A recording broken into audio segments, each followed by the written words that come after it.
Siemens har ændret en smule på, hvor du henter panel images henne. Så i den her video vil jeg vise dig, hvor du finder panel images, og hvordan de installeres på din PC. For at hente Unified Comfort Panel Images, så skal du gå til den her side. Jeg har lagt et link til den nede i beskrivelsen. Øverst i listen, der vil du kunne se den nyeste version, og det er PT version 20. For at hente firmware til Unified Basic Panel, så skal du gå til den her side her. Igen, der vil være et link nede i beskrivelsen. Og øverst finder vi igen version 20, som er den nyeste.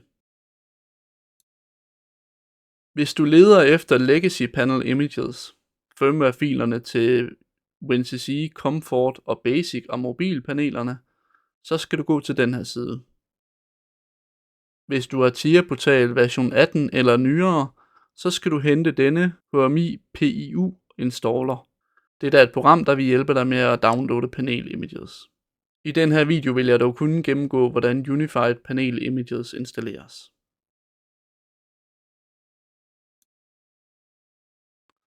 Når du har hentet installationsfilerne, så starter vi med at lave en ny mappe ude på skrivebordet. Denne vil vi bruge til at udpakke data i.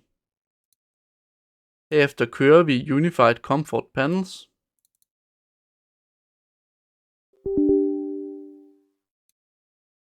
Trykker Next og Next igen. Browse.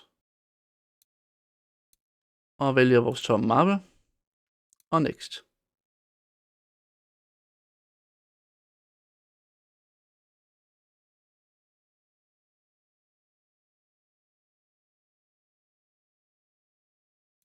Så er de installeret. Inden jeg sletter dem, så vi kan installere basic panelerne, så går jeg lige ind i mappen og kopierer de her filer her ud på en USB-pind. Grunden til at gøre dette, det er fordi så kan jeg bruge denne USB-pind til også at firmware opdatere Unified paneler med. Når filerne er overført, går vi tilbage til mappen og sletter, så den er klar til de næste filer. Så kører vi Unified Basic Panel. Trykker Next og Next og vælger vores tomme mappe.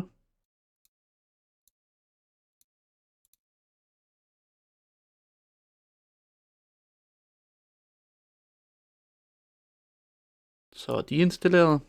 Og ligesom før går jeg ind i mappen og ind i undermappen, markerer filerne og kopierer dem til USB-pinden. Vores panel images er nu installeret på computeren, og vi har lavet en USB, hvor de kan installeres fra. Vi kan slette mappen på skrivebordet. Og vi kan gå ind i download-mappen og slette installationsfilerne.